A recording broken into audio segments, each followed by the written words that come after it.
Hello, everyone. Thanks for logging on to CBSColorado.com for a few extra minutes, for a very special few extra minutes, previewing the Rocky Mountain Showdown. And who better than two gentlemen who have had some great moments in Rocky Mountain Showdown history, representing your Colorado Buffaloes, Jeremy Bloom, and representing your Colorado State Rams, Kevin McDougal, and, of course, the wonderful, talented women who grace the sidelines as well.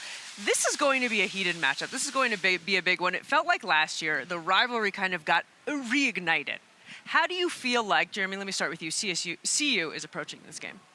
Well, I hope they're approaching it, with a win or die type of mentality. And look, this is a team that got embarrassed on national television up in Lincoln against Nebraska, really in every phase of the game. And so I think you really find out what you have with a team after a game like that. Yeah.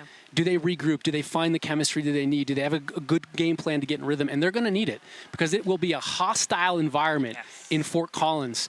And CSU, I guarantee you, will be ready to play. There's no love lost between these two head coaches, and you know that's going to play out. Mm-hmm. And I'm excited about the game. I love this game. You never know what to expect. Whatever's on paper, you throw out, right? Because this is a true rivalry game where people take it to the next level. And I hope both teams do that, and I hope they battle it out. Of course, I hope CU wins. I love it. I guess I'm so excited. Of course, first time in Fort Collins since 1996. You played in Fort Collins, but it's been a long time since anyone has. What do you think the environment's like? I think it's going to be rowdy. I think it's going to be a great college environment. I think the fans are going to show up. They're going to be loud. They're going to be noisy. It's going to be hostile for CU. Kind of the exact kind of environment you want for a big rivalry game like this. Let me start with you, Kevin. What is the key to victory for CSU? Two. They got to establish the run. CSU's got to run the ball, and they got to put pressure on the quarterback. I think if they do those two things, do them well, do them often, I think this is going to be a nice little win for the CSU Rams. As a running back, I got to ask, because every week, we're talking about CU needing to establish a run. Why is it so hard for some teams to commit and establish the run?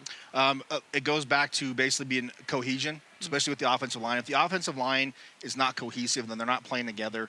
It's going to be hard to run the ball because you have to be able to operate as one unit to run the football, and CU has not been doing that, and they haven't been doing it for a while. All right, key to victory for CU. It's pretty simple. You got to protect Shedeur Sanders. I mean, when given time, Shedeur Sanders is the most accurate passer in college football, and there's no way that the defensive backs for CSU can run with the talent and the speed at CU's receiving crew what you could put up against any team in the nation. So give him some time to pass the football. He'll chew him up. That'll open up the running lanes. I think you pass first and then run the football. I think that's the strength of CU, and I think they're going to do it. Travis Hunter.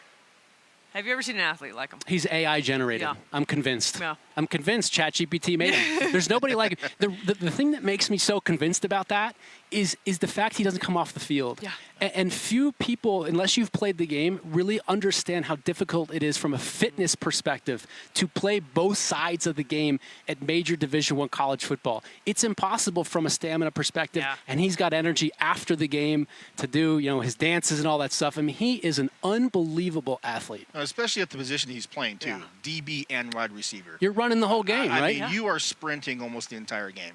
And to be honest with you, my hat's off to him. He's a great player, and he's a good athlete. Is that something And he's a good person. And he's a good person, too, yeah. Hopefully no cheap shots this year. Talk to your team. That was a clean hit. Excuse me? Oh, let's roll the tape.